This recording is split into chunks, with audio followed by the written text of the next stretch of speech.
원전 직역 성경을 제가 읽어드릴게요. 바울을 인도하는 사람들이 그를 데리고 아덴까지 이르러 그에게서 실라와 딥모데를 자기에게로 속히 오게 하라는 명령을 받고 떠나니라. 원전 직역 성경을 비교해서 읽어드릴게요. 그리고 바울을 인도하는 사람들이 그를 아덴까지 데리고 가서 세미콜론 바울에게서 실라와 딥모데를 컴마 자기에게로 속히 오게 하라는 명을 받고 컴마 그들이 떠나니라 피리어드. 자, 이렇게 비교할 수 있습니다. 총 7개의 오역이 나오는 것을 알 수 있습니다.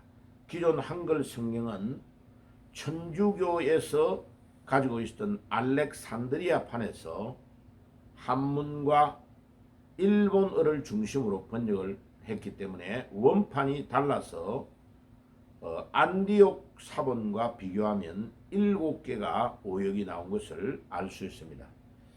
자, 그러면 안디옥에서 직역한 원전 직역 성경에서 7가지가 어디가 틀린지를 설명을 해볼게요. 첫 번째는 그리고라는 접속사를 기존 한글 성경은 빠뜨렸네요.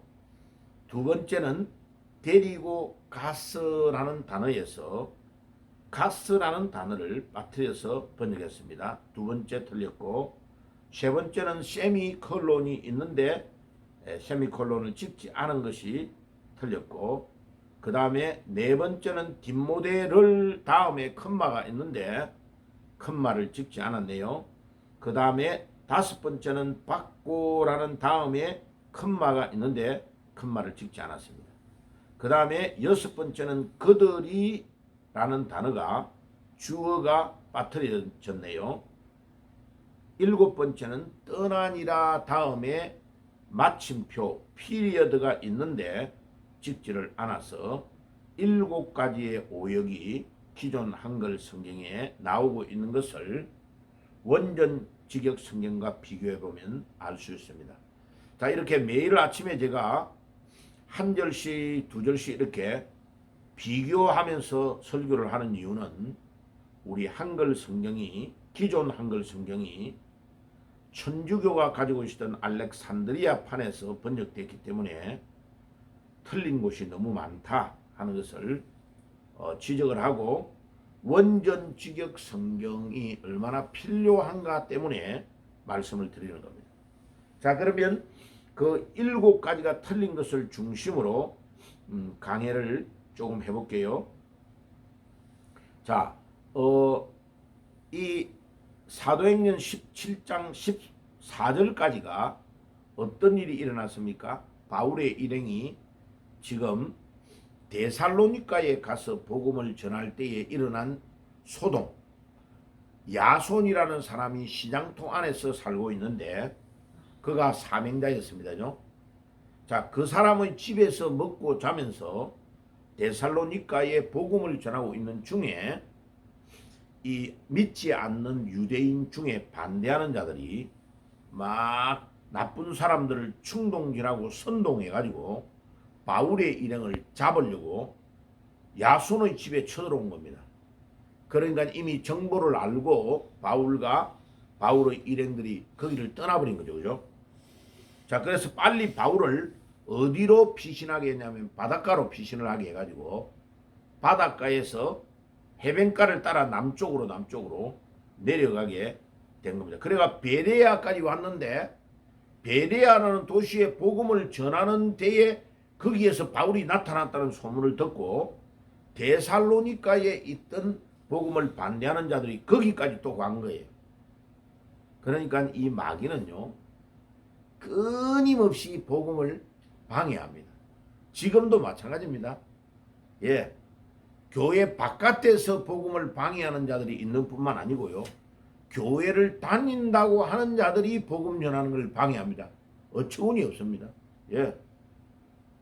그래가지고 지금 이 나라가 위기다, 너무 힘들고 어려운 일들, 우리 기독교인들이 기도하고 깨어있고 이 나라를 위해 그거에 대한 이라면요, 목사님 뭐 때문에 정치 이야기를 하느냐 이랍니다. 전도해야지. 자기는 전도하느냐? 전도 안 합니다. 예. 말은 전도해야 된다고 말하면서 복음 전하고 이 나라가 위기의 상에 빠져 있다는 것을 말하는 것을 싫어하는 겁니다. 그게 마귀가 그렇게 하는 겁니다. 자, 그래서 이 마귀가 지금 어디까지 왔느냐면 지금 바울이 이제 해변가를 따라서 어디에까지 왔느냐면은 아덴까지 왔다고 기록되어 있습니다. 15절에 보세요. 그리고 바울을 인도하는 사람들이 그를 아덴까지 데리고 가서, 아덴은 그리스의 수도인 아테네를 말합니다. 아테네가 바로 그리스의 수도 아테네에서 올림픽이 시작됐죠. 그죠? 최초의 올림픽이. 바로 그 아테네에 지금 wan 겁니다. 그래 아테네에 와보니까 이 아테네가 어마어마하게 큰 도시인데 우상이 팽배한 도시죠. 그래 이 아테네에서 바울이 엄청난 논쟁을 하면서 복음을 전하는 광경이 사도행전 17장부터 나타납니다. 자, 그래서 이 아테네에 와 있다는 사실을 지금 이야기해 주고 있습니다.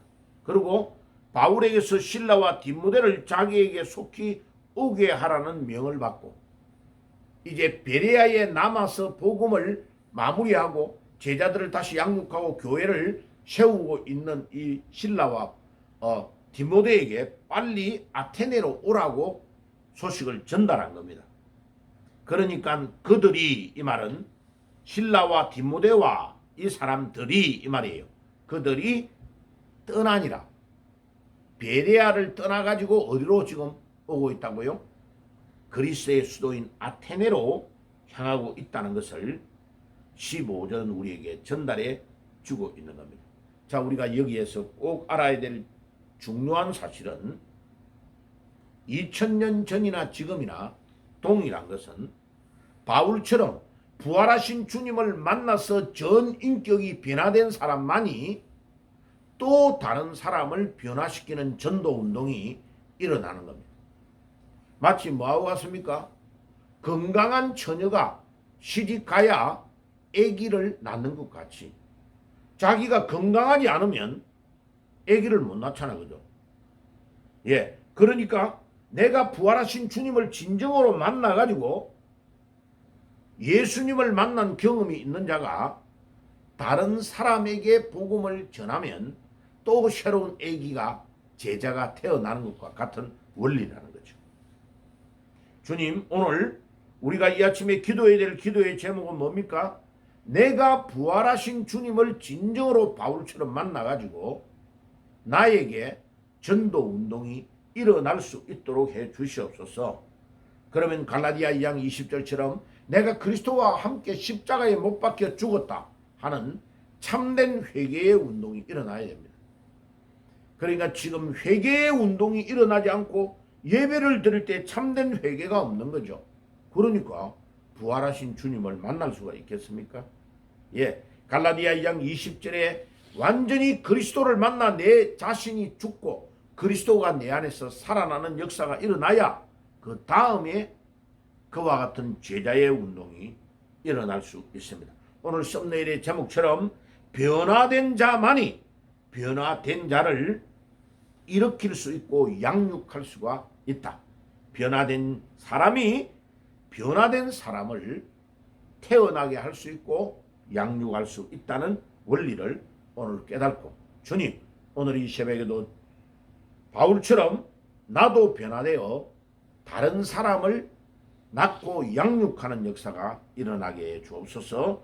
기도하는 새벽이 되시기를 주의 이름으로 축복합니다. 아멘. 기도하겠습니다. 주님, 감사합니다. 오늘 이 아침에도 바울이 다마스커스로 가다가 부활하신 주님을 만나 전 인격이 변화되어서 가는 곳마다, 바울이 가는 곳마다 이 변화된 인물들이 태어나고 양육되고 제자가 일어나고 교회가 세워진 것처럼 우리도 사도 바울과 같은 그런 놀라운 그리스도를 만난 변화와 전인격적인 신앙과 간정이 우리에게 일어나고 우리가 가는 곳마다 이 부활하신 주님을 증거하며 제자를 일으키는 삶을 살아갈 수 있도록 인도해 주옵소서. 예수님의 이름으로 기도드리옵나이다. 아멘.